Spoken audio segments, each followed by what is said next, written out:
Buena gente, ¿cómo están? Espero que estén muy pero muy bien. En el video de hoy volvemos con nuevas tácticas en el canal. Y para arrancar este mes de marzo, en esta oportunidad les traeré una actualización de la táctica 4-3-3-B que he estado usando últimamente y que me estuvo rindiendo para absolutamente todo ante grandes rivales y en competencias muy duras. Así que en el día de hoy tenemos un nuevo video para aquellos a los que les guste usar la 4-3-3. Antes de seguir con el video de hoy, no olviden darle like y de suscribirse al canal si aún no lo han hecho. Con ese mínimo esfuerzo me motivan a seguir subiendo videos y haciendo que la comunidad siga creciendo. También les recuerdo que el canal cuenta con Discord para aquellos que quieran unirse.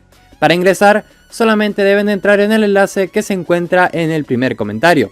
Dicho todo esto, vamos ahora sí con el video de hoy. Bien, vamos a hablar entonces de esta 4-3-3-B. Una alineación que es de mis preferidas si hablamos de las opciones más ofensivas que tiene el juego. Una alineación muy sencilla de armar para jugarla con posiciones específicas, dado que son posiciones que se pueden encontrar muy fácilmente en la lista de transferibles. Además, siguiendo obviamente con el tema del armado, como siempre remarco, es muy positivo contar con al menos 6 jugadores de una misma nacionalidad en el 11 inicial. En las alineaciones ofensivas, tener estos plus son muy necesarios para que no les falte efectividad. Dejando de lado el tema del armado, que son consejos que ya he dado en videos anteriores en las 4-3-3 y yendo directamente a la táctica en sí, los partidos que he jugado desde fines del año pasado hasta este video han sido muy pero muy positivos con esta 4-3-3-B, teniendo un total de 64 victorias en este periodo en diferentes formatos de liga y en diferentes competencias también. Así que es todo terreno y para usarla en cualquier liga que jueguen siempre y cuando sean locales o en terreno neutral.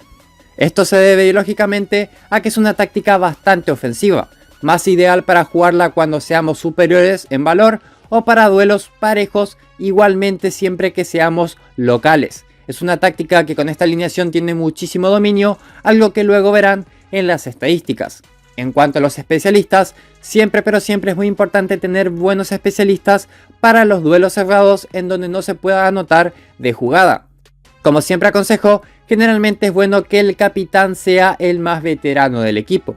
Para penales y tiros libres, lo ideal es que sea su mejor delantero, aunque generalmente recomendaré a algunos de los dos extremos, salvo que el delantero centro que tengan sea muy superior en valoración. En ese caso, sí colóquelo a ese jugador.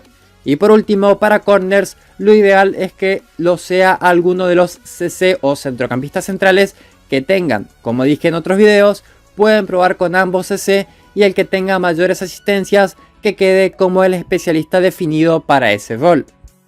Bien explicado todo esto, vamos entonces con las avanzadas que utilizaremos en esta 4-3-3-B. En primer lugar, hay que decir que la vamos a jugar con el estilo de juego por las bandas. En las tácticas en línea tenemos dos opciones para jugarla.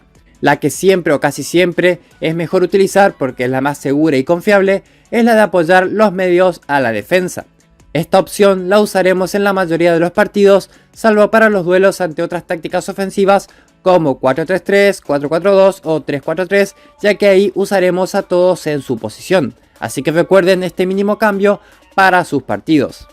En cuanto al marcaje y al fuera de juego, esta táctica se jugará con un marcaje zonal y no se utilizará con el fuera de juego. En cuanto a la agresividad, esto siempre dependerá del árbitro del partido y del criterio de cada uno, pero como siempre aconsejo, normalmente la podrán utilizar en brusco para jueces verde y celeste, agresivo para jueces amarillo y naranja, y normal o cuidadoso para jueces rojo. Y yendo ahora sí con las avanzadas de esta 4-3-3-B, la presión que se utilizará será alta con un número base de 81. El estilo será ofensivo en un número base de 60 y la velocidad será de pases rápidos en 62. Bien, ¿qué deben saber sobre esta táctica? Que es una táctica que estuve usando durante los últimos 6 meses y que ha sido mi mejor táctica en condición de local. Si bien ha tenido unas leves modificaciones de un par de números más o menos, siempre mantuvo su lógica y siempre me ha dado buenos resultados. Por momentos muy efectiva y muy goleadora, y por otros momentos más dominadora controlando el partido desde el minuto 1. De alguna u otra manera, la táctica siempre me ha rendido más allá de obtener algún que otro empate. Pese a eso ha tenido grandes goleadas, grandes remontadas y grandes partidos donde ha dominado el juego. Muy confiable versus las tácticas de tirar desde lejos, contraataque y balones largos. Y también ante otras tácticas ofensivas como 4-3-3, 4-4-2 o 3-4-3, con el cambio en las tácticas en línea de mantener a todos en su posición. Una táctica 100% comprobada a nivel competitivo, así que puede utilizarse para cualquier tipo de liga y ante cualquier rival, ya que estoy seguro que les dará el resultado que esperan. Así que en líneas generales, considero que esta 4-3-3-B es su mejor opción para este 2023 si quieren asegurar una localía, ya que esta táctica no dejará de darles grandes resultados. Bien gente, hasta acá llegó el video de hoy. Si les gustó el video y la táctica, dejen su buen like al video y suscríbanse si les ha servido. Ya saben que con eso me ayudan muchísimo a seguir creciendo. Si les gustó este tipo de video, díganme en los comentarios de qué otras alineaciones les gustaría un video de este estilo, y lo más comentado como siempre será el siguiente video. En fin, eso fue todo por hoy. Un saludo, cuídense y buenos juegos.